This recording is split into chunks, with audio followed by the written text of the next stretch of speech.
राजा की प्रेम कहानी। सालों पहले राजा नाथ का शासन शिवा नगर पर हुआ करता था। राजा की 3 रानियां थीं।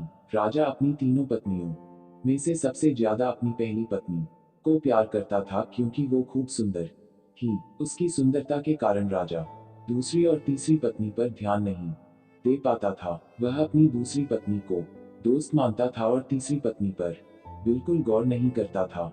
इधर राजा की तीसरी पत्नी उससे बेहद प्रेम करती थी, लेकिन राजा को तीसरी रानी का प्यार कभी दिखाई ही नहीं दिया।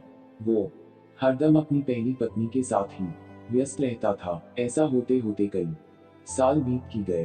रोज राजा की तीसरी पत्नी इसी उम्मीद में रहती थी कि राजा आज उसके पास आएंगे, आज वो कुछ प्रेम भरी बातें करेंगे, लेकिन ऐसा कभी कुछ नहीं हुआ। इसी तरह कुछ वर्ष बीत गए। एक दिन राजा नाथ अचानक से गंभीर बीमार हो गए। उनकी तबीयत देखते ही देखते खराब होती गई और उनके जीवित रहने की उम्मीद कम हो गई।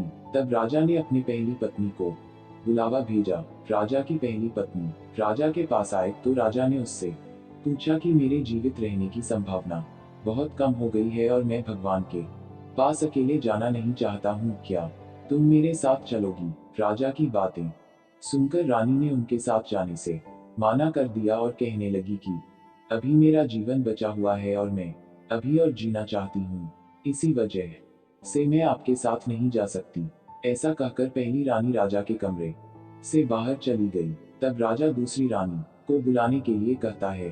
दूसरी रानी को जब पता चलता है कि राजा अपने अंतिम क्षण में है और वो अपने साथ अपनी पत्नी को लेकर जाना चाहते हैं, तो वो राजा को पास जाने से ही मना कर देती है। अपनी दोनों प्रिय रानी से निराश होकर राजा ने सोचा कि मैंने कभी अपनी तीसरी पत्नी को समय नहीं दिया और न ही उस पर प्यार जताया, अब मैं उसे कैसे बुला सकता हूँ। राजा ऐसा सोच ही रहे थे, तभी तीसरी रानी बिना बुलाए राजा के पास पहुंच गई। तीसरी रानी को राजा की इच्छा पता होती है, इसलिए वह सीधे राजा से कहती है, स्वामी मैं आपके साथ चलने के लिए तैयार हूँ।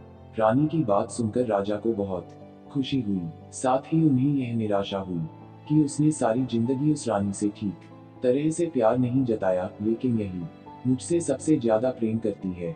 उसी वक्त राजगुरु एक जाने माने वैद्य को लेकर आते हैं, जो राजा की तबीयत को ठीक कर देता है। राजा ठीक होते ही अपनी तीसरी रानी से प्रेम करने लगा। हमेशा अपने करीब राजा ने अपनी तीसरी रानी को ही रखा और दोनों खुशी खुशी राजमहल में जीवन जीने लगे।